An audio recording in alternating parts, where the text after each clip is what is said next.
Hey guys, today I wanted to share with you one of the oldest watches in my collection, the Citizen EcoDrive model number BL5400-52A. It's a mouthful, but maybe that's because this has almost every complication to ever have existed for a watch. It has a perpetual calendar, a chronograph feature, a local time function, an alarm function, a slide rule for your in-flight calculations, 100 meters of water resistance. I mean, really, almost everything. So in addition to a basic standard review with the measurements, what I like about the watch, what I wish was improved about the watch, and the different places you can still buy it, even though it is discontinued, I also want to include a basic tutorial on how to use all of these functions, because one of the biggest complaints I've seen on forums and on reviews of this watch is that it's almost not worth buying because it's too complicated to get started. But I want to break it down, and I have a little timestamps in the video if you want to hop around to learn exactly how to use this so you're not intimidated if you do want to pick one up, because it really is a gorgeous watch. Checking out the measurements first, and there is no getting around this. This is a big boy, 48 millimeters in diameter, but that's from this thick point to this thick point. The bezel is 45 millimeters, so it may wear a little bit smaller for some people, but then again, if you just go from this side to the outer part of the crown, it's over 50 millimeters in diameter. So again, a big boy, 51 millimeters lug to lug. They have it listed as a 24 millimeter lug width. I've measured it at a 23. We'll find out when I try and swap this out for a 24 millimeter leather strap. We'll solve that mystery, hopefully. And for me, I have a 7¼ inch wrist. This weighs 175 grams. It is a big watch, as I've been saying. However, since it is a quartz module inside, it is relatively thin. This is a 12 millimeter thickness on this case to a flat mineral crystal. 100 meters of water resistance. If I haven't said that already, a push-pull unsigned crown for that. Also 2 pushers for almost every function that we'll get into in a minute. But first, let's just look at this guy, because it is a handsome fella. Not entirely original. I think there are more than a few design cues taken from the Breitling Navitimer, so we could probably call this an homage watch, but it has a great, if we can get it in focus, silver sunburst dial on the inner part of the dial there, catches the light brilliantly, and some inky black subdials. Now, they're not colored black. These are actually the solar cells. This is an EcoDrive watch, so it uses the sun or your house lights or your flashlight to power the battery, so there is where it intakes the light. Speaking of the subdials, the one at the 2 o'clock is your chronograph subdial. We'll get into that in just a few minutes. The one down here at the 6 is all the different functions. They repeat, so it's time, chronograph, local time alarm, time, chronograph, local time alarm. I believe just for ease of use, because they're not different, they're the same. The date is tucked in, by the way, here at the 4, and the last subdial is the 24-hour hand. So this 45 millimeter diameter bezel is interesting. I haven't really seen one of these before. It's kind of like blingy without being blingy. It's like 2 rows of squares or almost pyramids that catch the light. Again, so it is kind of a show-off watch without being like the blinged out watches that you can buy, which when I was 24, I thought was a great kind of handy medium in between the two. This bracelet is solid link, solid end link. It's mostly brushed with this high polished detail on either side of these inner links. It's fully articulating, and you can see in the back, each one of these links is single, so you're not going to be losing weird little parts of the inner links when you're switching or changing the strap. Speaking of this bracelet, signed clasp, 2 pushes here at the bottom, but it is a pressed clasp. So interesting that only a pressed clasp is paired with the solid links and solid end links. Also, no form of micro adjustment here. What you see is what you get, so you will adjust this bracelet with these links, but there is a handy dandy half link in there.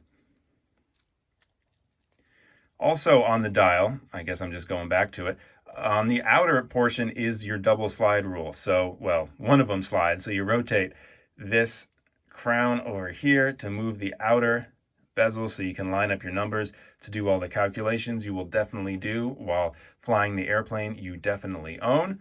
And on the back, if we can see, it's pretty simple laser engraving, so it's actually a little bit difficult to see if you need to read the model number or the caliber of movement.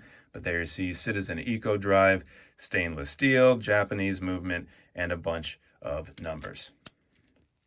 The case shape is interesting to me. It is the only watch I own that isn't kind of a smooth, circular case. Of course, the bezel is, but when you see the side, it really juts out. So it's an all polish, all stainless steel case, and it has that big jut out on both sides of the watch. I don't know if that's to make more room for the modules that are inside, or it's just a design choice. It's kind of hidden more on this side because it has the pushers and the crown, but you can see symmetrically on both sides this big, that's almost like a 100-degree jut out in the middle of the watch. The hands are kind of like picket fence hand style. They're fully loomed with this sewing needle style second hand that's white and unloomed, ticking away, and each one of these indice markers is fully loomed as well. They don't have any numbers on the indices, no Arabic numerals. I think having those extra numbers would probably be a little too confusing. I mentioned the date tucked down there at the 4 o'clock. I know a lot of people aren't a fan of that 4 o'clock date. I do think it's hidden or integrated here pretty well. It's framed, and the date wheel itself is white. So that's the basics of this watch. I'm going to go over how to use the functions now, and then we'll end with my extra loves of this watch and the few things that I think definitely could have been done better with this watch. So let's start up top and go clockwise. It is a watch after all. So there's multiple functions, and there will be a link to the manual if you own one of these watches, or if you're going to buy one and it's not coming with a manual, so you can read yourself and go along. But here's how you set everything on this watch. So the first one we want to be able to set is time. So you pull the crown out one click. You saw that second hand immediately advance to the 30-second marker, and you can then rotate the crown to get to the different subdials. So I rotate it once for a chronograph. There's local time, there's alarm, but we want to go to time. Now, after this thing is done moving around, we're going to pull the crown out to the second position. And then we're going to press this top pusher. This is called pusher A. You push it once, it does its little movie move, and now you can adjust the time. You can move it a click forward to very carefully adjust it, or you can quickly rotate this crown like ba ba ba ba ba, ba ba ba ba ba. Come on. And then it will just rotate on its own until you get to the time. And then you just rotate the crown the other way to get it to stop. If you wanted to make the time earlier, like we do, because it is 1:12 here in St. Louis, you do the opposite. You go back, there it goes, and it will smoothly go back. What time did we say it was? 1:13. And when we want to stop, we'll rotate the crown the other way, and we can just carefully adjust. 11, 12, 13. Let's make it 14. I don't want a slow watch. So that's how you set the time. And I just push the crown all the way back in. So now let's go to the second one, which would be chronograph. This one is pretty cool. So to activate the chronograph, you pull the crown out one step and rotate to chronograph. You see that in the subdial down there. And now we press back in and we're ready. So to start the chronograph, you use this. Ready? So it does one full sweep, and then it goes into 1 second increments. But the cool thing is it's secretly or quietly keeping tenths and hundredths of a second increments in its little watch brain. Now, you can't see it moving, but when we stop the chronograph, let's stop it at 20 seconds. This is the subdial you want to keep your eye on. I'm sorry that it's covered with the hands right now. But when we hold down the second button, this is the B pusher down here with my thumb, I hold it down, and as I'm holding it, did you see how that advanced? It's telling me how many hundredths of a second after 20 seconds it is. So we can start the chronograph again, and let's get to 25 seconds. And again, if you want to know how many hundredths, so it's 25 seconds, how many hundredths, you press the B button again. So it is 25 seconds and 2, that's 3.34. So 25.34 seconds. So you can get it very, very accurate if you want. And to reset the chronograph, you just hold down A for a couple of seconds, and it'll rotate to the top, and you're done. Next is the local time. And I thought this was very cool because I used to fly a lot between California and New York, and I didn't know about this local time. I thought the L stood for lap time, and I never looked it up. So I was always switching the time when I went from coast to coast. And while it's relatively simple, I showed you how to do it, it does take more than just pulling out the crown and rotating it. So it got a little frustrating. So I'm very happy to know that there is a local time feature as well. And here's how you use that. You pull out the crown once to the first position, you rotate to local time, and here it is. I've already set it ahead an hour, but what you do is now you just pull out the crown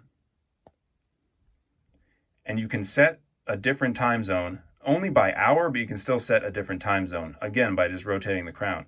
All you do is rotate the crown one click for 1 hour, one more click for another hour. So this can go up to, I believe, a 27-hour difference. So that means it can even tell you if it's actually tomorrow in, let's say, Australia, which I think is very cool. I have mine set for 1 hour ahead, so my regular time is 1:20, but my other time is set for New York, which should be 2:20.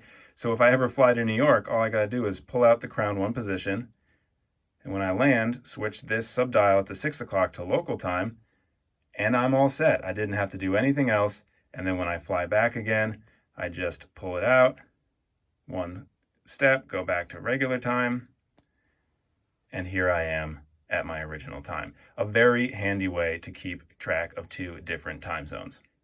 And lastly is the alarm feature. So here's how we use that. Again, we pull out the crown one step, we rotate to alarm. And right now the alarm is set for 12 noon, so it is moving its hands to set itself to 12 noon. And the alarm is cool because unlike the dual time zone, which only allows you to advance in 1 hour increments, this alarm allows you to advance in minute increments. So with using the subdial here at the 10 o'clock for the 24-hour clock, we pulled out the crown to the second position. Now we're just setting it like normal.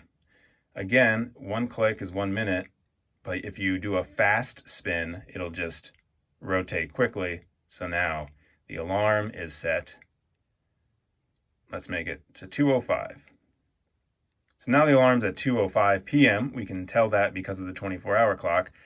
And now here on the left where my thumb is, you can see that the second hand is pointed to alarm on. So if I pressed back in the crown right now, the alarm would be set and on for 2 o'clock. Now, you want to hear what the alarm sounds like? I can just test it by holding down this button. But if you want to turn the alarm off, all you'd have to do is pull the alarm out, 2 clicks, press the A button, and now you can see the second hand has rotated to where it says off. Very, very small, but alarm on and alarm off. So if I wanted to turn it on, see, the second hand rotates to on, off, on, off. And then again, to get back to time, you just pull out the crown once, and we're back to time.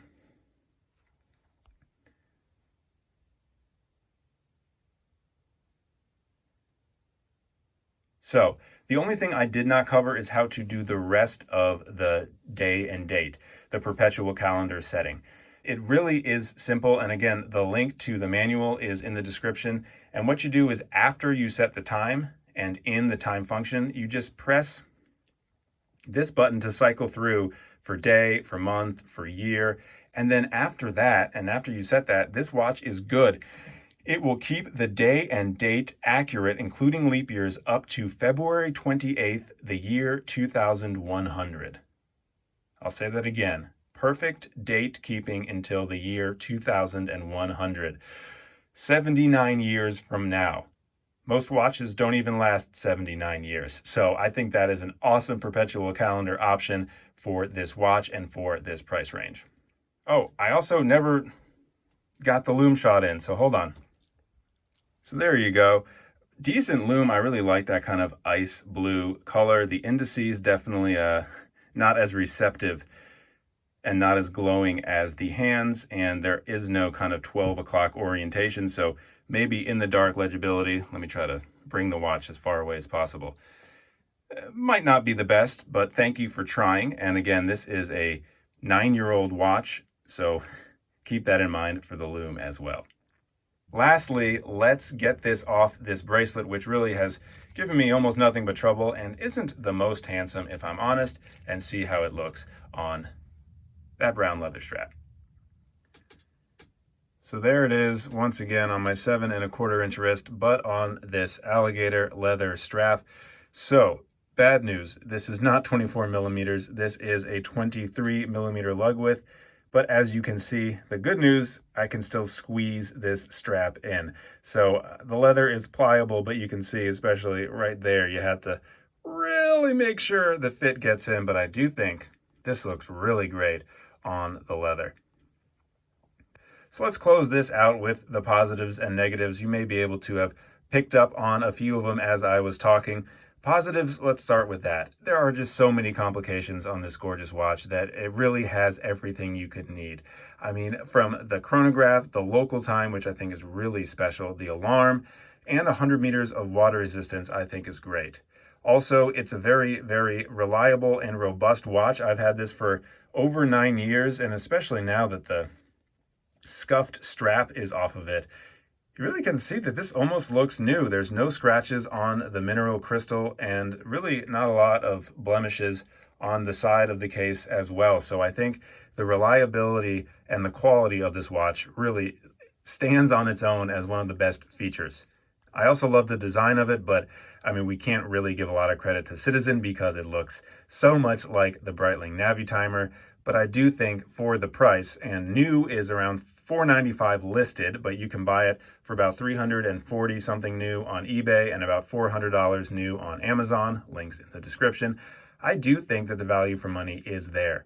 Now, where it really shines is the used market, and there's one, at least one, but there are several more links to come on eBay, used models that look like they're in great condition for about $160. And like I said, I've had this for 9 years and nothing bad has happened. So if you can get one on the used market that looks great, I think it'll give you years and years of pleasure. And for under $200, my goodness, it's a steal. Now, negatives, there aren't a lot. I mean, I'd say size because it is big and heavy, but I mean, you know what you're getting when you get this watch. So don't buy it unless you want a big watch. The comfort is, though, a negative, especially when it's on this bracelet. Whoop. Sorry, my strap changing tool was wandering away. There are no micro adjustments on this clasp, so the fit is really hard to find on this watch. So while it is a nice quality bracelet, solid links, solid end links, I always had a loose fit on it.